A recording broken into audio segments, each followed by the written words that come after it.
We discuss about capacitors and capacitance। Capacitor दो conductor से बनी हुई सिस्टम है जो सम डिस्टेंस से किसी इंसुलेटर से सेपरेटेड होती है, कंडक्टर 1 और कंडक्टर 2। यहाँ मैंने दो कंडक्टर दिखाई है और वो इंसुलेटर से सेपरेटेड है।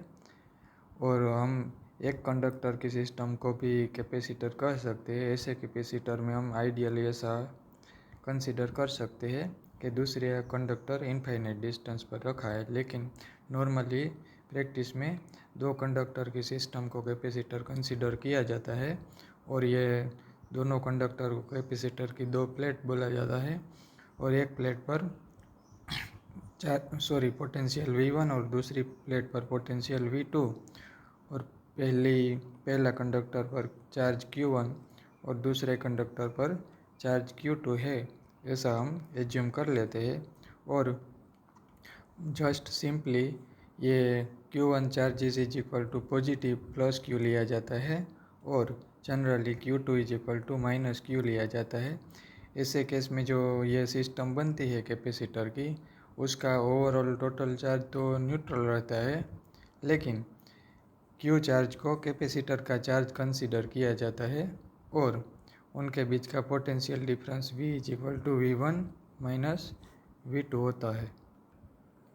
तो electric field between this two plates, this two conductors is directly proportional to the charge Q। हम जानते हैं कूलम्ब्स लॉ और सुपरपोजिशन प्रिंसिपल से कि इलेक्ट्रिक फील्ड चार्ज के डायरेक्ट प्रोपोर्शन में होते हैं, यानी कि ये दो कंडक्टर के बीच में जो रीजन है, उसी रीजन में जो इलेक्ट्रिक फील्ड होगा वो चार्ज Q के प्रोपोर्शन में होगा। अगर हम चार्ज को डबल करेंगे तो इलेक्ट्रिक फील्ड भी डबल हो जाएंगे, अगर चार्ज को आधा करेंगे तो इलेक्ट्रिक फील्ड भी आधा हो जाएगी।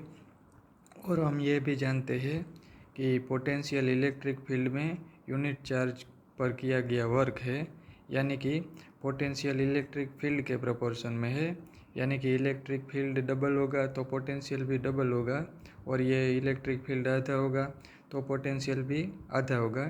इसलिए ये बात का कंक्लूजन ये है कि चार्ज पोटेंशियल के डायरेक्ट प्रोपोर्शन में है। चार्ज बढ़ेगा तो पोटेंशियल भी बढ़ेगा, चार्ज घटेगा तो पोटेंशियल भी घटेगा, क्योंकि पोटेंशियल यहाँ से यूनिट पॉजिटिव चार्ज को ये नंबर 2 कंडक्टर से नंबर 1 पर ले जाने के लिए किया गया कार्य है, किया गया वर्क है, और ये चार्ज के प्रोपोर्शन में होते हैं, यानी कि Q और V एक दूसरे के प्रोपोर्शन में है और उनके रेशियो कांस्टेंट रहता है।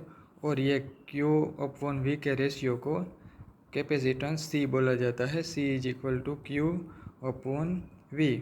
और ये कैपेसिटेंस Q और V दोनों से इंडिपेंडेंट होते हैं, वो सिर्फ ये जो कॉन्फ़िगरेशन है कंडक्टर की, उनके शेप, साइज और ये सेपरेशन डिस्टेंस पर डिपेंडेंट है।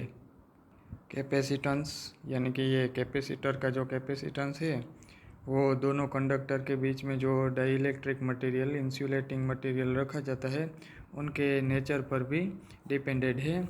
और ये capacitance C is equal to Q/V से डिफाइन किया जाता है, यानी कि उनका यूनिट होगा कूलम्ब/वोल्ट इनवर्स। और कूलम्ब वोल्ट इनवर्स को फेराडे कहा जाता है, और 1 farad is equal to 1 coulomb volt inverse. ये फेराडे कैपेसिटेंस का ऐसा यूनिट है, और प्रैक्टिस में माइक्रो फेराडे, मिली फेराडे ऐसे यूनिट लिया जाता है। और कैपेसिटर का सिंबल ऐसा होता है, ये नॉन पोलर कैपेसिटर का सिंबल है, यानी कि उसमें ये दोनों जो प्लेट है उसमें कोई पोलैरिटी नहीं होती, यानी कि उसको हम सर्किट में ये पॉजिटिव नेगेटिव ऐसे भी कनेक्टेड कर सकते हैं, या तो ये नेगेटिव और ये पॉजिटिव ऐसे भी कनेक्ट कर सकते हैं। ये नॉन पोलर कैपेसिटर का सिंबल है।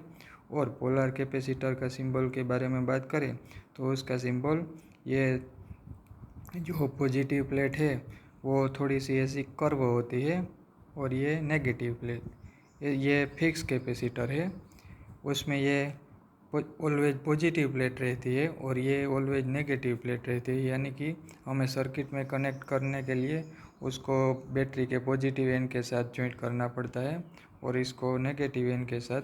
लेकिन ये नॉन पोलर कैपेसिटर है, उसमें कोई पोलरिटी होती नहीं, यानी कि ये पॉजिटिव नेगेटिव या ये नेगेटिव पॉजिटिव।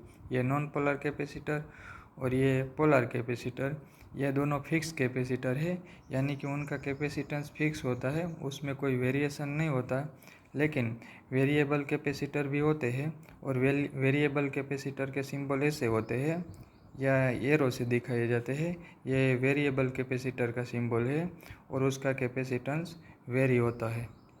ये कैपेसिटेंस की डेफिनेशन C=Q/V भी हमें दिखाती है कि अगर कैपेसिटेंस लार्ज होगा तो लार्ज कैपेसिटेंस के लिए Q भी बहुत बड़ा लार्ज होगा और V वेरी स्मॉल होगा, यानी कि पोटेंशियल डिफरेंस बहुत स्मॉल होगा लार्ज कैपेसिटेंस के लिए।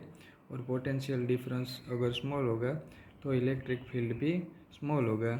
ये बात का प्रैक्टिकल इम्पोर्टेंस है, क्योंकि अगर पोटेंशियल डिफरेंस बहुत ज़्यादा होता तो इलेक्ट्रिक फील्ड भी बहुत स्ट्रोंगर होता और ऐसा स्ट्रॉन्ग इलेक्ट्रिक फील्ड एयर को आयोनाइज कर देता और ये एक कंडक्टर से दूसरे कंडक्टर में जो चार्ज कैरी हो रहे हैं उसको बहुत ज़्यादा स्ट्रांगली एक्सेलरेटेड कर देता और ये कैपेसिटर में चार्ज लीकेज हो जाता। ऐसा ना हो इसलिए कैपेसिटेंस लार्ज लिया जाता है, और कैपेसिटेंस लार्ज होने के लिए उन पर बहुत ज़्यादा चार्ज होता है और बहुत ज़्यादा चार्ज होने के कारण उनका पोटेंशियल डिफरेंस बहुत कम होता है, यानी कि इलेक्ट्रिक फील्ड बहुत वीक होता है। और किसी भी डाई इलेक्ट्रिक मटेरियल जो इलेक्ट्रिक फील्ड को सस्टेन कर सकता है उसी इलेक्ट्रिक फील्ड की वैल्यू को उसकी डाई इलेक्ट्रिक स्ट्रेंथ बोला जाता है। Dielectric strength means electric field की ऐसी वैल्यू कि उसी वैल्यू तक उसका आयोनाइज नहीं होता और ऐसा कैपेसिटर में चार्ज का लीकेज नहीं होता। तो maximum electric field that A dielectric medium can withstand without breakdown is called its dielectric strength, यानी कि dielectric strength means electric field की ऐसी मैक्सिमम वैल्यू कि ये वैल्यू के साथ dielectric material without any dielectric medium without any breakdown वो safe रह सके। ऐसा एग्जांपल हम एयर की बात करें तो एयर के लिए ये इलेक्ट्रिक फील्ड की वैल्यू है 3 × 10⁶ वोल्ट मीटर इनवर्स। एयर ये इलेक्ट्रिक फील्ड की वैल्यू तक विदाउट ब्रेकडाउन रह सकती है। इसका मतलब क्या है कि कंडक्टर की अगर दो प्लेट है उसको 1 मीटर डिस्टेंस से सेपरेट किया जाए तो वो 3 × 10⁶ वोल्ट यानी कि 3 मेगावोल्ट के पोटेंशियल डिफरेंस तक विदाउट ब्रेकडाउन रह सकती है। या तो ये से बोले ये अगर दो प्लेट को 1 सेंटीमीटर से सेपरेटेड की गई हो तो वो 3 × 10⁴ वोल्ट के पोटेंशियल डिफरेंस को सफ़र कर सकते हैं। और ऐसा ना हो इसलिए कैपेसिटेंस की वैल्यू ज़्यादा ली जाती है ताकि पोटेंशियल डिफरेंस और इलेक्ट्रिक फील्ड की वैल्यू जो मैक्सिमम लिमिट है उसके अंदर रहे। और दूसरे शब्दों में हम ऐसे भी कह सकते हैं कि कैपेसिटेंस की वैल्यू लार्जर ली जाती है ताकि ये पोटेंशियल डिफरेंस और इलेक्ट्रिक फील्ड की वैल्यू ये मैक्सिमम वैल्यू जो है डाई इलेक्ट्रिक स्ट्रेंथ उनकी लिमिट में रहे और कैपेसिटर में किसी भी चार्ज लीकेज ना हो। और हम ये भी बात यहाँ बता देते हैं कि ये जो फेराड यूनिट है ये बहुत बड़ा यूनिट है, इसलिए प्रैक्टिस में नैनो फेराड, माइक्रो फेराड या मिली फेराड का यूज किया जाता है।